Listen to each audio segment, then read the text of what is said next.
Hello, everyone. Dr. Vicky here, speaking to you from the Seed to Transformation Healing Center. It's time for Taroscopes again. Right now, we're going to be doing the Taroscopes for the sign of Cancer. That's Cancer Sun, Cancer Moon, and Cancer Rising for the month of November 2023. Now, of course, we're just coming out of October. October was an extraordinarily emotional, distressing month for many people, especially for cancers, for a number of reasons, not the least of which is last month was the eclipse month. It was a South Node eclipse. So when it's a South Node eclipse, we're dealing with issues of the past coming up. And there's probably no other sign more in their way connected to the past than Cancer. And maybe Capricorn, right? Maybe Cancer and Capricorn both rely quite a bit on the past for their perspectives in the moment. Cancers are ruled by the moon, and the moon was eclipsed. And it's also difficult for Leos because the sun was eclipsed as well. But these are trying times that we find ourselves in. And as we start the month of November, we're moving into a new vibration.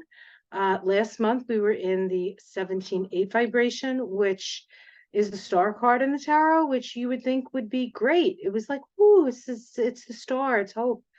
And we did have to hold on to hope quite a bit. I think probably holding on to hope was one of the things that perhaps got us through the last month. 8 is a number of as you sow, so shall you reap. And with the eclipse and the South Node eclipse, a lot of past actions were brought to the surface, and consequences from those actions were brought to the surface. So we got a real good view of where perhaps our actions have taken us. Now we move into a new vibration with the 11 plus 11 being the monthly vibration, which has its own challenges. 11 is about maintaining balance, and a 7-year, right? We're in a 7-year, 2023 is a 7-year, know thyself, align with your purpose, with your soul purpose. And this month is an 18-9 vibration, which is the moon card, which is a difficult card. It's a lot of emotional ups and downs. So we can expect this month to be as emotional as well. Of course, let's get to the astrology, because I can show you a couple of reasons why it's again an emotional time for us. Not that cancers necessarily need a reason. They don't actually reason. It's like really part of it. It's what you're feeling. It's what you're feeling, and it's in a lot of ways, what we're feeling is we're very empathetic. Like cancers are very empathetic. Everybody with the eclipses, I think, of the moon and the sun became empathetic as well. All right, let's see. I have to stop talking so I can actually do what I need to do. All right, Cancer. Well, we have the sun moving through the second sort of quarter of your chart. That's this part of the chart here. This part of the chart is where we interact with others in a sort of subjective way. Our experience of our relationship with others, it tends to be more emotional. It tends to be, and of course, we're dealing with this part of the chart is family, children, and coworkers. So there's always there can be in this part of the chart a familiarity breeds contempt kind of energy, because we tend to know people so well that sort of populate this part of the chart. We have the sun starting the month in Scorpio, of course, moving into Sag on the 22nd. When it does that, it moves into that 6th house. After the 22nd, you really need to pay attention to your physical body, any kind of symptoms you're getting. Not only is the sun going to be there this month, but we have Mercury and Mars there. Mars, of course, is an irritating energy. And so let's see, Mars actually moves in later in the month.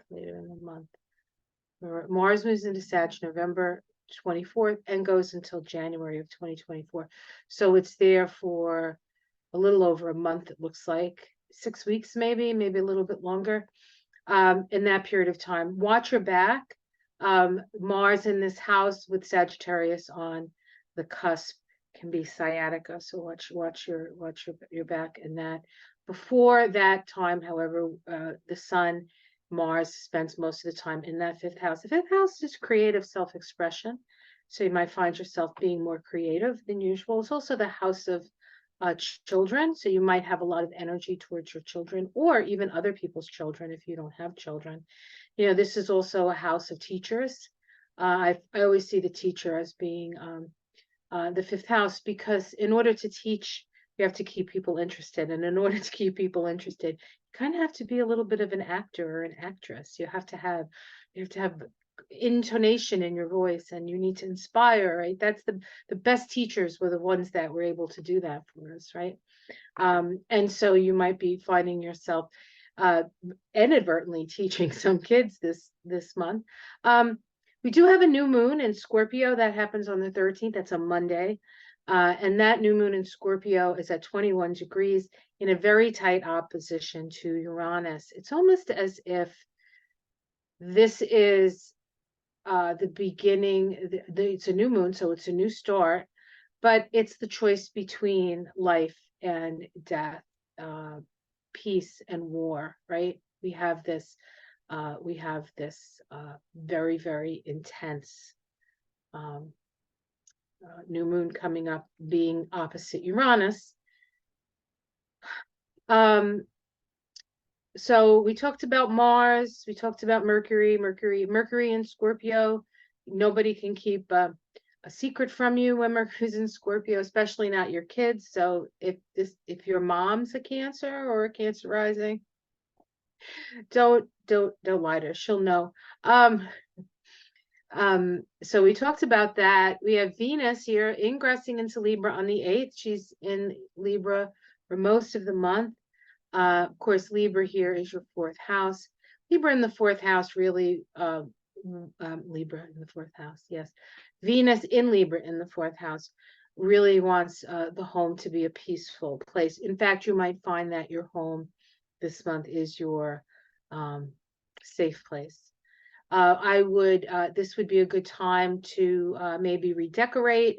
Maybe you're the type of person who, it's a new season, so you put a new bedspread on the bed, you change the curtains, you maybe, some people do that to keep, the energy in their house, moving a different, but you mostly do it to find some sort of peace and harmony in a world that is going crazy. I mean, we have Saturn up here and Neptune in the 9th house. Saturn actually stations direct on the 4th. And so things start moving forward. You may, if there's a trip that you want to take, a long trip that you want to take, Saturn moving forward is much better than Saturn in the 9th house isn't great for long trips, but Saturn in the 9th house retrograde, definitely not good for long trips. But as it moves forward, then things will get a little bit easier. And so, Thanksgiving, in the like, although, just as an aside here in the United States, this is the month where the House of Representatives, the government will be closed down if the House of Representatives can't come up with a budget. And they have yet to come up, as I sit here, it's the third week now of October, they don't have a speaker yet. So there can be some difficulties in traveling. And America is a Cancer country, so you could look at this in the way for America. Canada is also a Cancer country, so Canada might have some issues with this. So that may be somewhat of a challenge. Of course, Neptune is up there in that 9th house and has been there is in that house for 14 years. So sort of in the background, we have Neptune, really sort of bringing, I see Neptune in the ninth house is bringing the spiritual into the religious. So depending on your point of view, that's either going to be good or bad. And I think that most people who watch me would think it's good. We have Jupiter retrograde. Jupiter retrogrades from what, 11 to 8 in Taurus. Uranus is still retrograde in Taurus, goes back about 2 degrees. Uranus goes direct, I think, in January of 2024. Neptune is retrograde, goes back a degree. These are the further out planets. These are the planets that will, be retrograde. I mean, they're retrograde half the year anyway, and this happens to be that half. Pluto is no longer retrograde. It went direct last month, and it's moving, of course, through your 7th house. But it's right at the end of Capricorn. So we have been, as Cancers, needing to transform the way we relate to people. You might find that when Pluto went into Capricorn in 2008, you related in one way. And now when Pluto goes out of Capricorn for the last time, and won't be back for another 250 years, I'll meet you back in about 250 years, right? We can, who knows, maybe we'll have holograms by then. We can like sit together. But anyway, hopefully we recognize each other. Anyway, oh, why did I go on that tangent? Anyway, I lost my train of thought. Anyway, it doesn't matter. It doesn't matter. So we are, oh, Pluto, yes, how could I forget? No wonder I wanted to forget. So when Pluto leaves in November of 2024, it'll be a whole different ballgame for Cancers, as Pluto moves through Capricorn, sorry, it opposed Cancer. And Pluto is a force that you can't really fight against. It's coming up against forces greater than you. When it's moving through, like in the case of Capricorn, or Capricorns, Pluto moving through their sign, it's sort of on top of them. It's a transformation of their very nature. But with Cancer, it's an opposition. And so it's almost like for Cancer, you wanted to, like, every time that you wanted to move forward, there was some sort of roadblock, nothing that you could fight. It was like fate kept getting in the way, but what it helps us to do is to really see who we are, because oppositions mirror back to us. And so we would question our relationship to power and how we've disempowered ourselves. Of course, Pluto in Capricorn is still squaring the nodes of the moon. The nodes of the moon, the south node of the moon is in the 4th house for Cancer, with the north node in the 7th. I don't have it here, but I can tell you that's where it is. With the north node in the 10th house, asking Cancers to take the lead, to embrace their leadership while renegotiating the contracts that we had with other people, and how we gave away our power, or how we abused our power. Excuse me, let me get back here. Still in Cancer. Don't worry, Cancer, I just hit the wrong thing. All right, let's see, is there anything else? So the first week we have a number of oppositions. We have the Sun, Jupiter opposing each other, Venus, Neptune opposing each other. Neptune is the higher octave of Venus. We have Mercury opposing Uranus. Uranus is the higher octave of Mercury.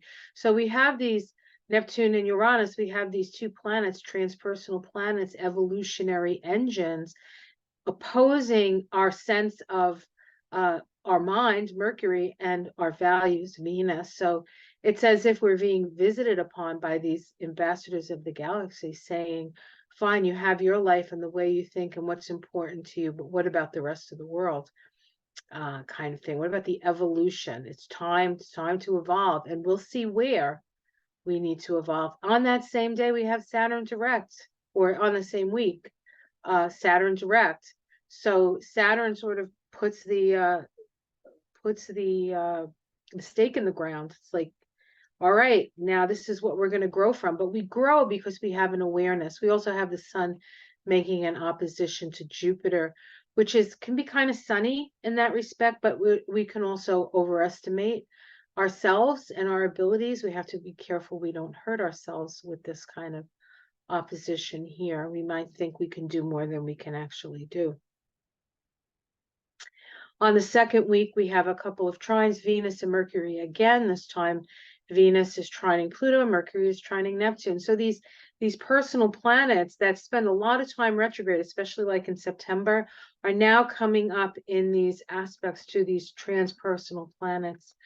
We've had time to reevaluate ourselves, reevaluate our values, reevaluate our mind, and now we come up with this new understanding of ourselves, and we face the evolutionary crisis that we're in. At the end of week 2, we have an opposition between Mars and Uranus. That's very, it's like a powder keg. There's a lot of that energy of powder keg. It comes with the Mars opposite Uranus, and then we have the new moon in Scorpio opposing Uranus. We have Venus sextile Mercury. This doesn't happen often. I think it maybe happens once a year. It might happen twice a year, but I think it's just once a year. And then that sextile makes a yod to Jupiter in Taurus. And Jupiter, a yod to Jupiter is making adjustments in your perspective, in your ideas, in your beliefs, in your all those Jupiterian things. We may also see, and this is sort of an aside, and of course, the United States is a Cancer country. We may see something with the Supreme Court here. Week 4, we have the Sun and Mars make sextiles to Pluto. They're moving together, the Sun and Mars, so everything that happens to the Sun is going to happen to Mars. The Sun moves into Sag and immediately squares Saturn. Okay, so the Sun in Sag squaring Saturn. The Mars in Sag squaring Saturn. These squares to Saturn are last quarter crisis and consciousness squares. It's revolutionary. This is about reorienting yourself and sort of moving away from the way it's been done into a more progressive future. Hopefully we can do that, because certainly repeating the same mistakes as we've done before is only creating more horror, it seems. We have week 5, Venus in Libra is in a yod to Uranus and Neptune. So back when Venus went retrograde in Leo, which for you guys was your second house, it was in a yod to Uranus and Neptune.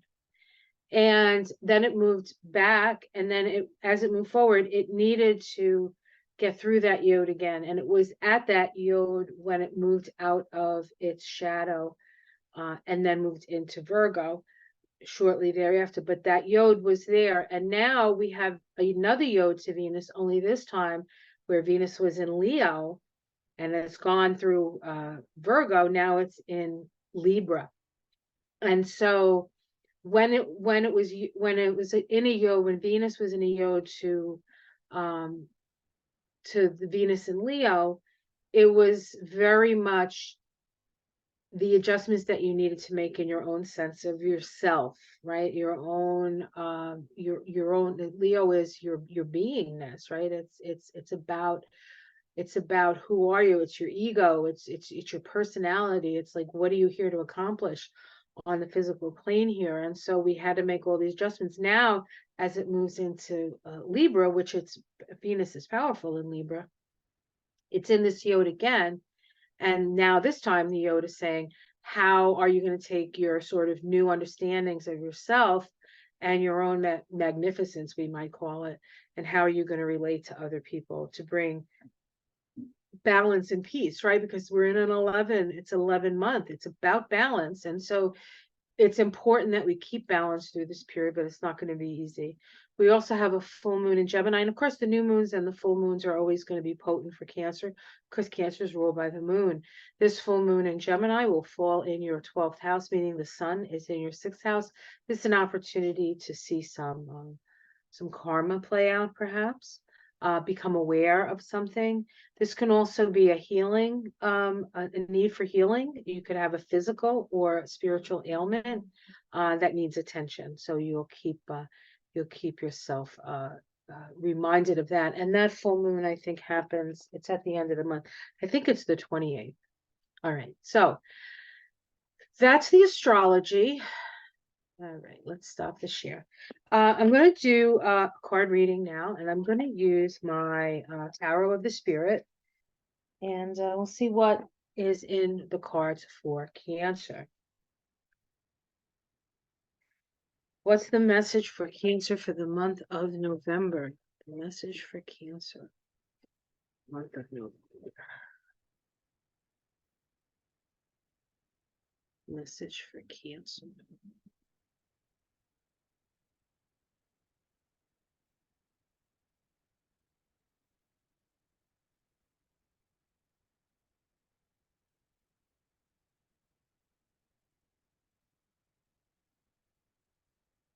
Okay.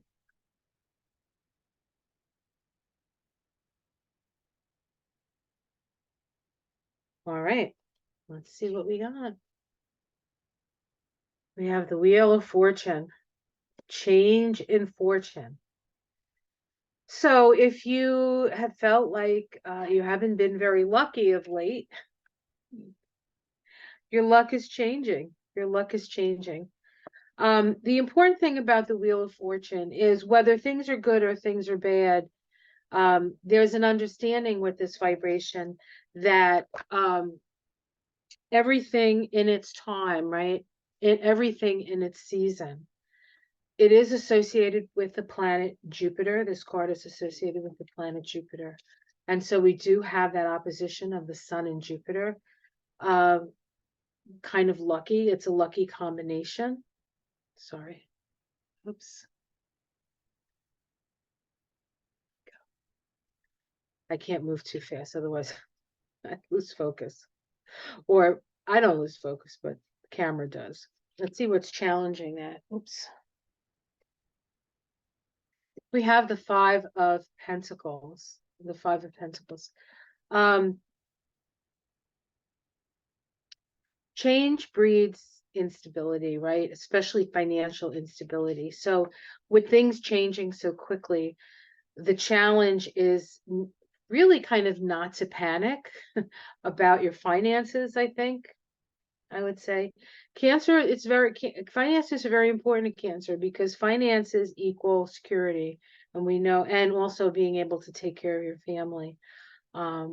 So there is this, and the change of fortune might initially bring a loss, right? There might be this sense of loss, but you still have to not get caught up in whether you're losing or you're winning.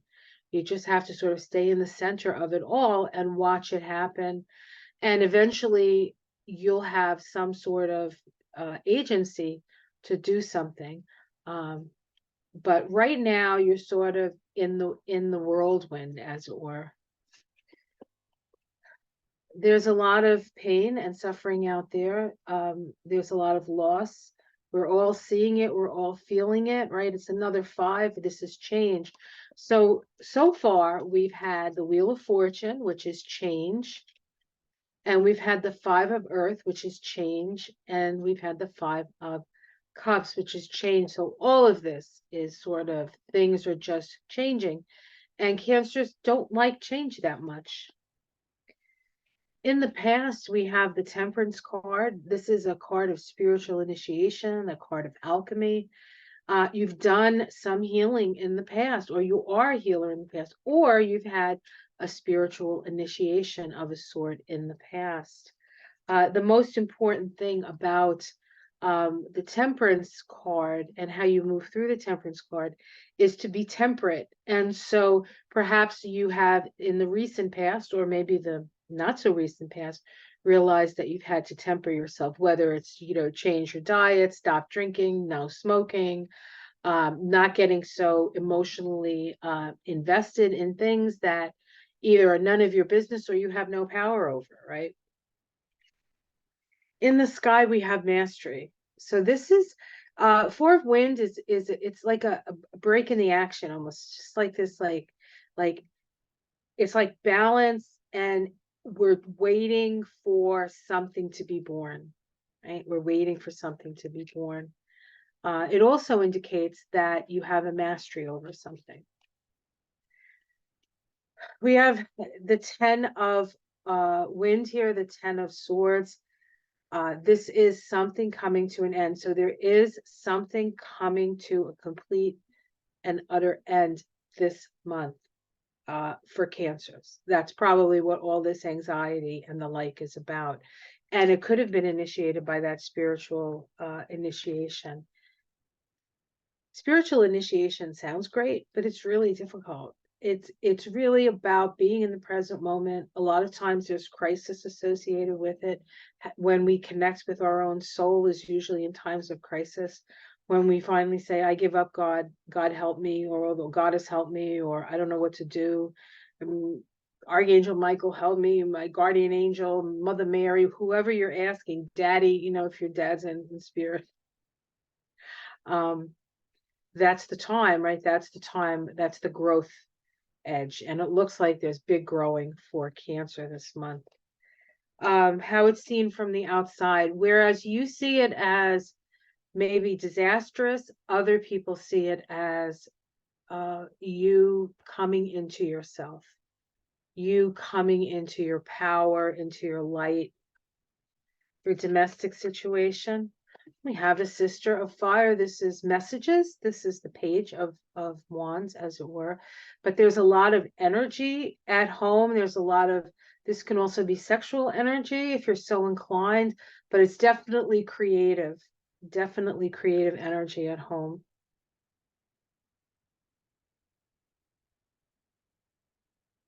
A lot of this 10 of swords, 5 of cups, 5 of pentacles might not be directly involving you. It may be the world at large and you having to bear witness to it. Okay, so this doesn't not necessarily mean that this is happening to you per se, but you're watching it happen in the outer world, and that makes you feel very insecure. Your hopes and fears, Earth, Mother of Earth. This is the Queen of Pentacles. So you want stability, you want peace, you want people to get along, you want to get over the fighting and get down to creating the lives and the gift of living on planet Earth. It doesn't feel like it's a gift. It almost feels like we're always ducking from something. The outcome is the 3 of wind here, the 3 of swords. It's called recognition. This is a freeing card, so this is also a difficult card. But whatever gets disrupted is ultimately going to free you to go in a better direction, because you wouldn't naturally cut bait and run, or whatever that expression is. You would stick to it. You'd wait till the bitter end. Not always good. Okay, I'm going to pick 3, see if we can get a major arcana. We have Father Wind. This is the King of Swords. That could be a legal matter. The 8 of Fire. This is information coming in, the lightning flash on the Tree of Life. And the new dawn. So yeah, so things are changing, and they're changing quick, but you will have help. You will have help and illumination to start something new. So we have the Empress underneath. That's creative imagination, it's manifestation, it's abundance. The 2 of Earth, this is having to balance things, so you can't, again, you have to stay sort of in the middle of things. And then we have the Brother of Earth, which is about planting your seeds and waiting for them to come. There's a slow and steady energy and a stability of all the nights. The Earth night is the most stable and the most reliable, and we could really use some reliability. So on the other side of all this chaos is reliability and blessings. So don't fret. don't fret about this, but you know, this is it's a challenging time, and it's hard to bear witness to so much suffering, especially when we see it in women and children and people who don't deserve to suffer. It's a very hard thing for anybody to see, but add the sensitivity of the water signs, and of course, with a lot of energy in Scorpio, also a water sign, there's a natural flow to Cancer, and so you're going to feel it all really, and it's going to take all your might to not have it, um, you know, wear you down. All right. So I'm going to pull a Spirit of the Wheel Oracle card. Um, this is based on Native American spirituality. And with all this crazy chaos and, you know, the like, and places far away, and our own country being sort of, I don't know. I'm not sure the country is confused as the leadership is. I think people pretty much know what's going on with themselves and their situation. They also, I think, realize that they're not getting much help, although that's not true completely because there is help out there. But it doesn't feel like help. It just feels like we're not being heard. It's kind of what it feels like. All right. Spiritual connection, completion, and wisdom, North, Waboose. I'll hold this up as I read it, but let me get to the page. The art in these are so nice. I'd like to share it. Okay, let's see. All right, just one page. Good. All right, I do take my glasses so I can read this. You have the white buffalo there, white buffalo calf.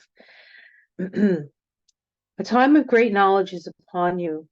You will have a newfound sense of purpose and inner confidence about yourself and your abilities. This confidence does not come from a place of ego. Instead, it has developed over time with patience and inner work on the part of the seeker. The North card represents a serene acceptance of your gifts and a willingness to share them with others. The season of the North is winter, suggesting that you have reached some form of completion, bringing you to a place of peace. Your connection to the divine continues to grow, and the spiritual aspects of your life take on new meaning. Synchronicity, prayer work, meditation, appreciation of nature, compassion, and wise counsel are all aspects of the North card. Purification occurs subtly within through the invisible thread that connects us to the network of creation. This state of enlightenment takes on the colors of the rainbow warrior. Learn and accept the difference between receiving information and receiving true wisdom. And your prayer is, Spirit powers of the North, let me recognize the wisdom and the honor of touching the sacred space. Help me to have the courage and conviction to wear the colors of the rainbow warrior. Purify my body and spirit through my connection to Creator. The rainbow warrior is the warrior whose chakras are open and functioning. Each chakra is a color of the rainbow. So, all right, there you go, Cancer. Hey, I'm a Cancer too. I think what I want to say to my fellow Cancers out there is that I think the outside world is going to look very harsh and scary. And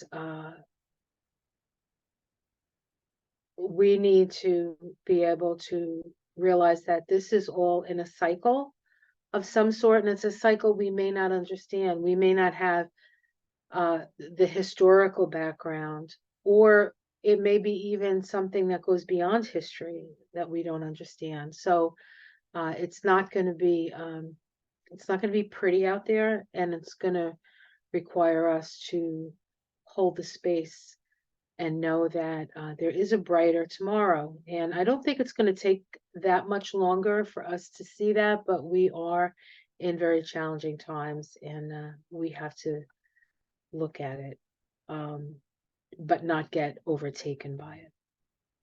All right, guys, have yourself a great day. Have a good month. Take care of yourselves. Um, If you like these videos, give me a thumbs up. It helps getting me in the algorithm, whatever that means. And if you'd like to support my work, I do have a Patreon page, Dr. Vicky, I think at the Seeds, but there's a link below. You can click on that. And for $5 a month, you can support me. It's greatly appreciated if you find, that you look forward to these and you want to help me out, that'd be great. Otherwise, the thumbs up is great, or share, that's great. The more people who hear it, perhaps the more people who can be helped by it. If you'd like a reading with me, I do have appointments. I do hour and a half readings. If it's your first reading, the hour and a half is preferable because we go over a lot of things. It is a astrology, Kabbalah, numerology combination reading that helps you understand the place in the world, your challenges, your gifts, your purpose, from the perspective of those three disciplines. So it's unique in that respect. If you do not have an accurate birth time, a lot of people are like, well, I don't know what time I was born. Because of the numerology and the Kabbalah portion, we can still get a whole lot of information, even if we don't have an accurate birth time. So don't let that stop you, if you're interested in that. All right, guys, take care. Have a wonderful month, even though it's going to be a little challenging. And I'll see you again next month. Namaste.